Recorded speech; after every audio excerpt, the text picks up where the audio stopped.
Welcome to Food Friends, a podcast inspiring home cooks to try new dishes in the kitchen by sharing trusted recipes, tips, and friendship. Hi, I'm Sonia. And I'm Carrie. We met in Los Angeles over 15 years ago as personal chefs and haven't stopped talking about food since. We're so glad you're here. Hi, Carrie. Hi, Sonia. I feel like everyone's question this summer is, what do you do with all the zucchini? It just shows up on your doorstep from a neighbor, or you're growing it in your backyard, or you bought too many at the farmer's market, or even the grocery store. It's one of the most ubiquitous items of produce in the summer. It's everywhere, and it happens every summer. So every summer we come to this moment where we're like, oh my gosh, I feel like there's mountains of zucchini everywhere. It's a cheap vegetable. It's very healthy for you. And it's very watery, which is what you need in the summer. Hydration, yeah. Because it's hot. Yes. What we're doing today is we're going to talk about zucchini recipes we're excited about. So before we dive right in, I just want to remind everyone that once a month, we host a live gathering for paid subscribers on our Substack. Carrie, it has been such a meaningful way to connect with this community. Yeah, I completely agree. We talk about recipes all the time between the two of us, but then when we get together with our subscribers, I get so inspired by all the things that they're talking about and sharing. This week, because of our recent gathering, I made a recipe called Obsessively Good Avocado Salad from Smitten Kitchen, which is a recipe that I had never known about. Emily says she's been making it for years, and I made it this week, and it was really my best bite of the week. Wow. Yeah, I love that we come away with new ideas. I love that feeling of connection. It's such a warm group of people who are open-minded, who are there to really share their wins, their challenges. There's a lot of swapping of notes and tips and techniques. I love that there's this opportunity to really get to know other home cooks and to really feel the joy of sharing all of these recipes together. So if you're interested in these monthly gatherings, you can find the link to subscribe to our Substack in our show notes. We do it once a month. It's for our paid subscriber community. It's $5 a month or $55 a year. We can't wait to see you there. Back to zucchini. I think we have to start with just a couple key things about technique and things that make zucchini a little bit more palatable. Carrie, are you someone who likes to salt your zucchini before you use it and draw out some of that excess moisture? Of course, depending on the recipe. I think depending on the recipe, I think there's kind of two ways. You either lean into the mushiness and softness of zucchini, or you're trying to get as much crisp out of it, or you're really stuffing it with all kinds of different flavors. I feel like there's so many different ways to use it. And that's why I think we can always use more recipes for zucchini. Yeah. And I do think finding ways to make it exciting is part of the challenge sometimes. So the first one I want to share is a zucchini recipe that I made just last week, and I loved it. It's called Crisp Chickpeas with Herbs and Garlic Yogurt. I think the title is a little misleading because it involves a lot of zucchini and it comes from Smitten Kitchen. So I wonder if Deb Perlman was kind of burying the lead. Like, she wants you in on the chickpeas and kind of wants to not make a big show of the zucchini, but it uses 2 whole zucchinis. It's definitely a zucchini-centric recipe. And what you do is you start with a can of chickpeas. I love starting with a can of chickpeas, especially in the summer. It's a sign of a good meal to come. Yes. Yeah. Totally. You drain them, you get them kind of dry, you get your pan super hot, you add oil to your pan, or you could do ghee. And there's just this technique of getting them really, really crispy in the pan, almost how you would in an oven. But it's summer, I don't want to turn on my oven. So I'm crisping it up on the pan. While they're kind of frying is when I would do the rest of it. So part of this recipe is that you're going to lay everything, the zucchini that you're going to cook, the chickpeas that you're going to brown, you're going to put it on a plate that already has a yogurt sauce on the bottom, which I think is a very restaurant style plating. Yeah, I feel like that's a chefy tip, but also it makes it look a lot more appealing, and it gives you the option to put like a lot of yogurt on your bite or a little bit of yogurt on your bite. All you have to do to make this yogurt sauce is that you're grating a little bit of garlic into half a cup of plain yogurt. Just regular plain yogurt, not Greek, not labna, but that garlic and salt and pepper or red pepper flake and yogurt. I think that's a kind of sauce you could use on so many vegetables in the summer. And so that is in itself is a little bit of a revelation. So you have your yogurt sauce, your chickpeas are crisping up. You thinly slice up some zucchini. She has a mix of yellow and green. I think you could do any summer squash you can find. Once your chickpeas have crisped up, that takes about 10 minutes. You take them out of the pan.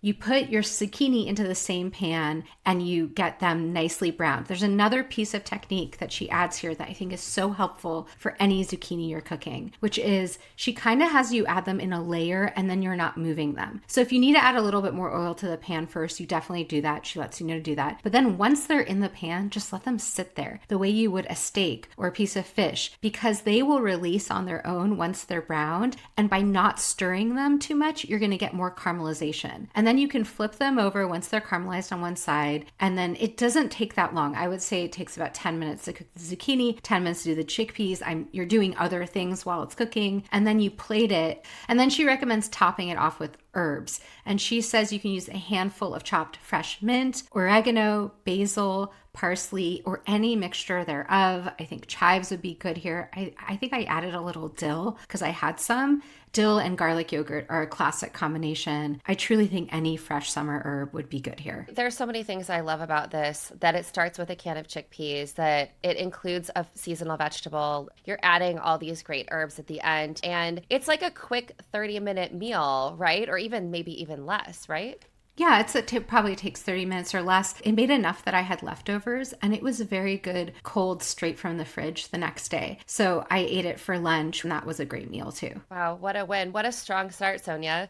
I have a similar recipe. It's basically a zucchini stir fry. So you're doing the same thing where you're taking your zucchini rounds, you're browning them in a pan. Once you've seared your zucchini and you put them on a plate, you add some herbs and you add a little bit of red wine and vinegar. And then you take some halloumi in that same pan and you sear halloumi. And then you add the halloumi to the top of your seared zucchini. And you kind of have this warm salad with all the summer herbs. I think adding a halloumi, a cheese that is salty and rich with zucchini, it kind of hides that mushiness, even when you've browned it in a pan. Yeah, and maybe it's also that the contrast of textures helps. Sometimes your zucchini is meant to be mushy in a recipe, and sometimes it's not. And it sounds like here it's softened and caramelized. Yeah, exactly. And there's something nice between the chew of the halloumi cheese and then the softness of the zucchini. Yeah, that sounds great. I love using halloumi in the summer. I think it's when Trader Joe's starts selling it too. And I know Costco has it too seasonally, depending where you live. And it's also a cheese that holds longer. It's around for 6 weeks or 8 weeks. That's a really good point. Yeah, I think when you're talking about zucchini roundups, you kind of have to mention one of the more popular zucchini recipes, which is an Ina Garten recipe for Parmesan roasted zucchini. It's like one of those recipes that has just tons of 5-star reviews and the kind of comments that are like, this is something we make every summer. This is a family favorite. I think that that's something Ina excels at, are family favorite, simple, straightforward recipes. This is the kind of thing where you're taking 6 medium zucchini. So I love this recipe because you really can use up a bunch. Totally. It's not 1 or 2, right? Yes. You're taking 6 medium zucchini, you're trimming the ends, you cut them in half, and you scoop out their center, the seed part. So you're making zucchini boats. And then you stick them in the oven at a high temperature, 425, for 12 to 15 minutes, just until they're tender, which I think is a helpful indication. And then while they're in the oven, you're going to be making this Parmesan breadcrumb topping, which has garlic, parsley, basil, Parmesan, salt, pepper, and then a bunch of panko. And you mix that all together with some oil to hold it together. Then once the zucchini is firm, you fill them with this breadcrumb Parmesan mixture, and then you bake them for another 8 to 10 minutes. And you can serve them hot, warm, or room temperature, which I think is just so perfect for summer meals that you can make something ahead. It doesn't have to be piping hot, or it could come to a potluck with you, still be warm in a casserole dish. And it has that contrast of textures because the zucchini is going to be tender, but then it's going to have that crispy topping. Yeah, the contrasting textures, I think, is really what you're looking for. Because also, you can hide zucchini in a lot of things, but this is a way to really celebrate the season, right? Celebrate 6 gorgeous zucchini you've got, right? Really highlighting it with some good olive oil, some herbs, some Parmesan, and some crispy pan pro breadcrumbs, all of which get baked together. Yeah, and I think a lot of times when you see zucchini boats, it's always filled with meat. So I like that this is a vegetarian zucchini take. And I'm not against a zucchini boat with meat, but there's something about this that I think, especially when you want a lighter meal, this would really work. Yeah, I love that. Well, Sonia, I'm going to take us in a different direction, and I want to talk about a recipe for zucchini tots, like tater tots, but made with zucchini. And this recipe comes from Recipe Tin Eats. It's a lot of the same flavors you're using, but you're using dried oregano. There's a little bit of garlic. There's some feta, some green onion, parmesan. And what you're doing is you're grating your zucchini and you're adding some salt to get a little bit of that moisture out. And then you're creating a batter with flour, panko, eggs, green onion, and parmesan. You form these into little tater shot tot shapes and you bake them in the oven. Oh, Then you that's could so nice that it's baked. yeah, it's baked in the oven and they get crispy like a tater tot. She suggests serving them with a minted yogurt, which is a Greek yogurt. So it's a little bit thicker. You add some fresh mint, some lemon juice, some salt and pepper and olive oil. But I think here you could also just do like the garlic yogurt that you just talked about, or just good old ketchup. I think zucchini fritters are so common and they're delicious. I love making a zucchini Yeah, fritter. same. That's a way I do use up a lot of zucchini, but I think we're all kind of familiar with that. And I love that this is a more fun and interesting take on that concept. I also love that you make it in the oven because I think the thing about a fritter is standing there frying and the oil and all that can get a little tedious sometimes. Yeah, I think a bite-sized food like that. I mean, we did a whole episode on fritters. We both love fritters, but this little bite-sized food that you can dunk in your yogurt sauce or in your ketchup. I mean, this is a fun idea for kids for sure. Definitely sounds kid friendly. So I think also when you're talking about zucchini, you have to talk about some pasta dish. I think zucchini and pasta, there's a reason so many Italians make wonderful combinations of zucchini and pasta. They go well together. The texture of the softness of the zucchini, that's what you usually want in a pasta dish where you're using zucchini, and then the firmness and the al denteness of a pasta is a good textural contrast. There's this recipe from Haley Catalano called grated zucchini orecchiette. And it reminds me a little bit of a dish that you've talked about before. I feel like you've often made pasta sauces where you grate zucchini or you cook it down and then you combine yogurt or something creamy in there. Is that right? Yeah, one of my favorites is a zucchini grated, cooked in a little bit of butter. You add some yogurt, you toss it with farfalle, which is the bow ties. But I also love orecchiette as a shape. One of my recipes I love in the summer is like ears and ears, because the orecchiette is like an ear. It's shaped like an ear, and I like it with corn. So I love that shape because it likes to hold things in the little, it's like a little shell shape. Yeah, or like a little pocket or divot. Yes, yeah.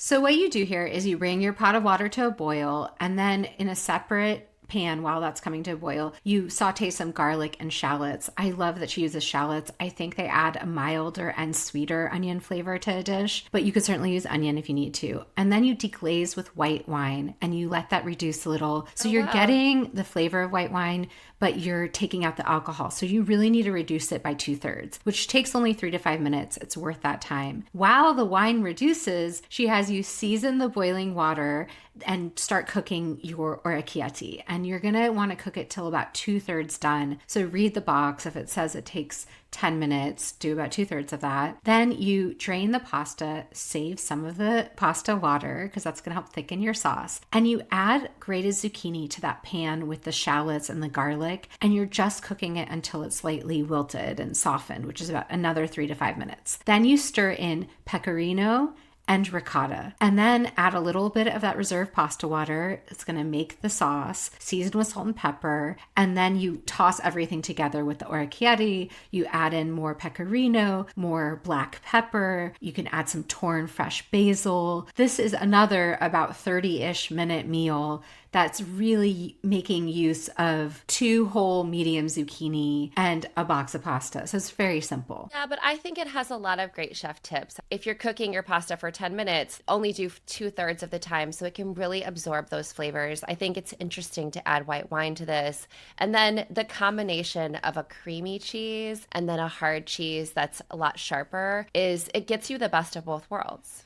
I totally agree. I think that is what she excels at, are those chef tips. I think you're exactly right. The 2/3 of the cooking time, I'm glad you brought that up because the reason you're doing it is you're finishing the pasta cooking in that sauce with the zucchini, which has all that moisture, with the ricotta. You're letting that pasta absorb the rest of it and get soft in that sauce. And it is those little technique steps that make a dish better. Yeah. Well, Sonia, there's this recipe that I saw and it reminded me of you. It's called corn and zucchini orzo casserole. It's a lot like these casseroles where you talk about adding a bunch of ingredients into a bunch of vegetables into a casserole, baking it all together, and it's cheesy and delicious. What I really like about this one is in your casserole dish, you combine zucchini, olive oil, garlic, shallots, thyme, a little Italian seasoning, some chili flakes, salt, and pepper, and you roast it. And then you pull it out of the oven and you add corn, orzo, just dried orzo, not cooked orzo, and some pesto, which you can have homemade or from a jar. You add 2.5 cups of water. You stir it all together. You bake it for another 10 to 15 minutes. You sprinkle a bunch of cheese on until it's crispy and delicious. And this is one of those recipes where I think that it's a little bit like baked mac and cheese with summer flavors like pesto and thyme, but it's in a casserole form. I think orzo cooked in the oven in a casserole dish is one of the best home cooking tips you can do. I do a lot of these, as you know. I'll just add orzo to a casserole dish with a bunch of vegetables and some liquid and some cheese and call it dinner. And this is such a version of something I would make. I love the idea of the combination of the corn and the zucchini. That for some reason wouldn't have come to me instinctually. And so like hearing that, I'm like, oh yeah, of course, that would be delicious in a baked orzo casserole. There's the saying, what grows together goes together. Yeah. Zucchini and corn are at peak at the same time, but you can also find zucchini year round at the grocery store. You can also find corn in your freezer section year round. And so even if you're craving those summer flavors and it's not summer, you can get the beauty of the season even when it's not in season. I think that's so true. I also have a baked zucchini casserole type dish that I love to make. It's something I make for clients. You know, I have a client who really doesn't eat a lot of carbs or starches, and I think this is where a zucchini roll-up is perfect. I think the zucchini roll-up should not be thought of just as a pasta replacement. It should be its own dish. So, you know, if you love pasta, enjoy it. But if you can't enjoy pasta, this is its own unique dish that really satisfies all those saucy, cheesy, melty elements that you would get from a baked pasta dish. And there is some technique involved that makes zucchini roll-ups more successful, I found, because I've definitely made versions where it was like a little too soft or a little too watery. So I'm going to link a recipe that I think is really helpful and shows you step-by-step techniques that make it better. But one of the things to do is you want to slice your zucchini into slabs, and it does help to have a mandolin to do this. I've done it with a vegetable peeler. It can be a little too thin. So I think you want either a mandolin or a very sharp knife, and you want to cut slabs. And then the next part of it that's really important is that you're going to roast those off first. When you roast them, it probably makes them a little bit softer and easier to use. I have one other question too about the using the mandolin or slicing them. Is this a place where you would use one of those giant zucchinis? For the zucchini that's like hiding in your garden? And I think it's a medium zucchini recipe. Okay. I really do think it works. I've had to make it when zucchini isn't in its peak season, and I just look for those, I would say larger medium ones, if that makes sense. This is not a place for tiny zucchini, though. You're right, because you need it to be about 2 inches wide, and that will be an ideal size. I'd say 2 to 3 inches so that you can really get a roll up. So the baking it actually, it helps soften it, but it also takes out extra moisture, and that's why it's important. And you're not roasting it off till it's deeply caramelized. You're just getting it softened and releasing some of that moisture while it's in the oven, and because that only takes about 10 minutes. While it's in the oven, you can make your filling. You get ricotta, you get shredded mozzarella, low moisture, you get some pecorino or parmesan or a combination of both. I like to add fresh herbs like basil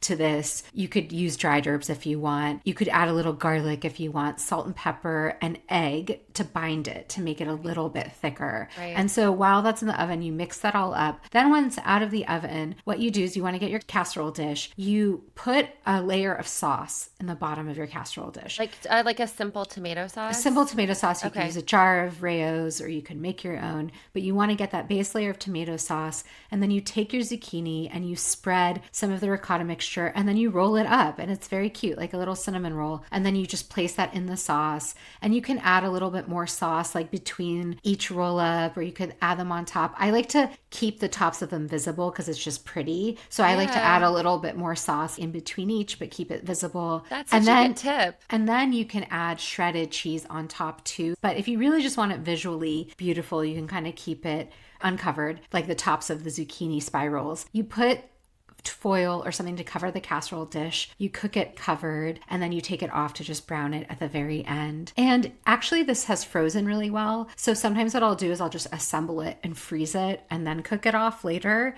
You could bake it partially and then freeze it. You can kind of freeze it in either way because you've already cooked that zucchini a little. So you don't have to worry about it being too raw.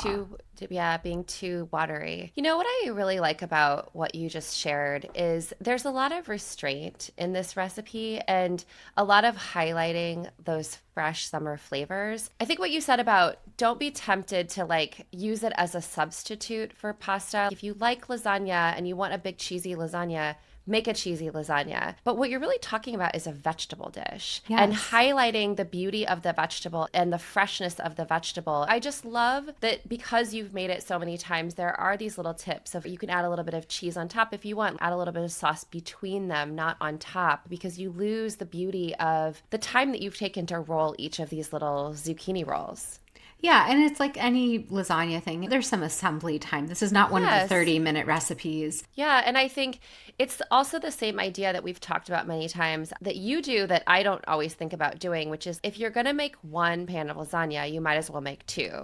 And so this idea that you're already taking the time in the kitchen and you can freeze one of them, this to me is a genius idea because it's like we can have these beautiful zucchini roll-ups in July or August, and then we can pull another pan of them out in September or October. How wonderful. That's right. I love that. Well, Sonia, I want to talk about a zucchini pizza that I think is another great way to kind of use up if you've got like a few of them on hand, just a couple of zucchini. You're like, okay, what can I do? Create some space in my produce drawer. And this is one from Yumna Jawad. She's the genius behind Feel Good Foodie. She has many viral recipes. And this one I think is really simple and really smart. And it's a pizza. You can use homemade pizza dough. You can buy pizza dough at Trader Joe's. You can get some from your local pizzeria. But it's a white pizza, which I think is really interesting. What you do is you take some labna, you add some garlic, olive oil, dried oregano, a little bit of low moisture mozzarella cheese to make it like a little bit cheesier, and some crushed red pepper, and you use that as the sauce. And then you just take some thinly sliced zucchini, you add that to the top. You can also do summer squash if you want the green and the yellow. You can just use all the green if you want.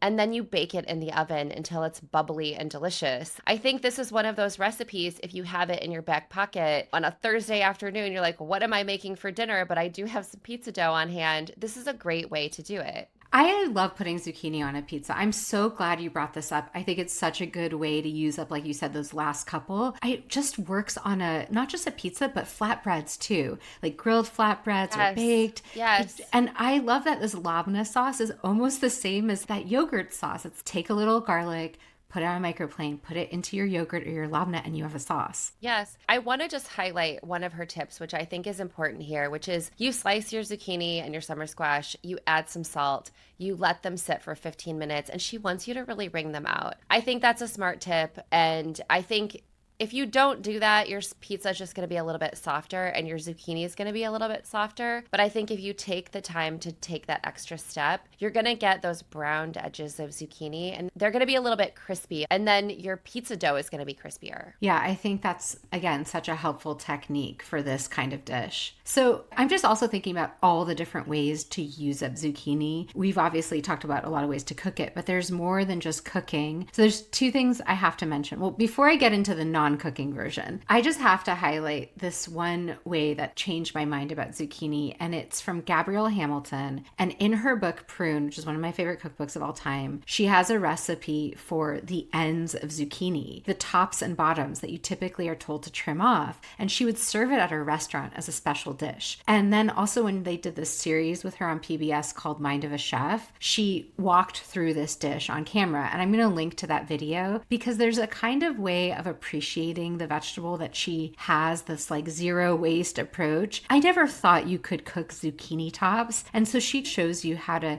get them really poached and softened and cooked in oil where they become this luxurious, delicious thing. And I just think it's such a smart way of looking at something that we just toss out differently. I love that you're bringing this up because there's such an abundance of zucchini. I mean, that's literally what we're talking about here is, and there's a time of year when everyone is kind of like up to their ears in zucchini, that a chef like Gabrielle Hamilton has come up with a way to really honor every last little bit of it. I think that's such a thoughtful way to approach food. The other way that I think about zucchini is in its raw form. What can you do with it where you don't have to do any cooking? And I started seeing people put zucchini in their smoothies online a few years back, and I found it very surprising. And they would put frozen zucchini into smoothies as well. What? And I was like, how can that be good? But then I was like, of course it can be good because zucchini actually doesn't have a ton of flavor. It's watery, like we've already talked about. Yes. So when you're adding something cold and hefty and also something that's going to add that kind of creamy smoothness to zucchini, it functions a lot like a banana would without all that flavor. Like a banana has a strong flavor. That's true. And so yes. if you combine banana with anything else, you still get banana. If you combine zucchini with anything else, you don't get zucchini at all. So you could cube up your zucchini and freeze it. You could cube up your zucchini and use it just as is. And you could combine it with berries, with protein powder. You could do yogurt. You can do dates. I'm going to link an actual recipe that's from Love and Lemons. And in that one, she uses date and cocoa powder and frozen zucchini. Wow. And non-dairy milk. And you're getting almost like a milkshake out of it. You know, I think I do make a lot of smoothies. As you know, I've shared many times. I have a 10-year-old. He likes a smoothie. And I really default to using banana. I usually have them on my counter. And they do add so much creaminess. But I also have a friend who hates banana. And she finds it hard to get smoothies that don't also include banana. And so I think your point is really right on, that adding banana really creates a whole category of smoothies, but there's a richness that you can get by adding zucchini and no additional flavor. Yeah, it's kind of revelatory. When I first discovered it a few years back, I was like, seems so obvious now. Before you do it, it seems a little weird. Yeah. Well, Sonia, I like that we're kind of ending with something sweet. I grew up having my grandmother's zucchini bread, which is something that I love having every summer. But my mom is the one who makes it and brings it to us. She says she's bringing it for my son, but she also is obviously bringing it for me too. But that is a really spiced bread. I really want to try this recipe for lemon glazed zucchini cookies. And Ooh. There are several things I really like about it. One, it's a 1-bowl recipe. You mix everything into a bowl. It's super easy. It uses a cup of grated zucchini. There's a little bit of cinnamon in it. There's also oats in it, which I really like oats in a cookie like this. And then you're glazing it with a powdered sugar, lemon, butter glaze. One of the things that I like about the cookies is that visually, because you do not have to peel your zucchini, you just grate them. And so visually you see these little flecks of green on the cookies, and then you have this really beautiful glaze. And I just think they're really pretty. I have seen at some point like a zucchini oatmeal cookie, but this sounds a little bit more elegant, which really appeals to me too. Yeah, it's not heavy oatmeal. I like that it has a little bit of texture, but when you look at the cookies, they don't look like an oatmeal cookie that has zucchini in it. They look like a sugar cookie that has these little flecks of green, and then you cover them in this really light lemon glaze. Those flavors to me, lemon, a little bit of cinnamon, a little bit of oatiness, and then the zucchini, it's like a real summery cookie. Yeah, and I bet you could get away without the cinnamon too if that wasn't the flavor profile you wanted. Yeah, or maybe even if you added a touch of cardamom, that would be interesting. Cardamom would be really nice. And if you added like extra lemon zest, I don't know if it has lemon zest, but I think that would be really good. That sounds fun. I also like that it's not zucchini bread, although when we send out our Substack, I'm going to link one of the best zucchini bread recipes. And I think, zucchini bread is often where our brain goes to when we're thinking of too much zucchini. But a zucchini cookie is a really fun version of a sweet treat that involves zucchini that isn't what you expect. I just love this idea.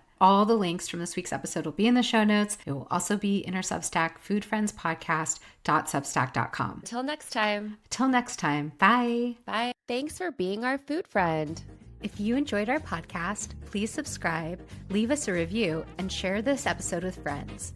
We love hearing from you, so follow us on Instagram or drop us a line at foodfriendspodcast.com.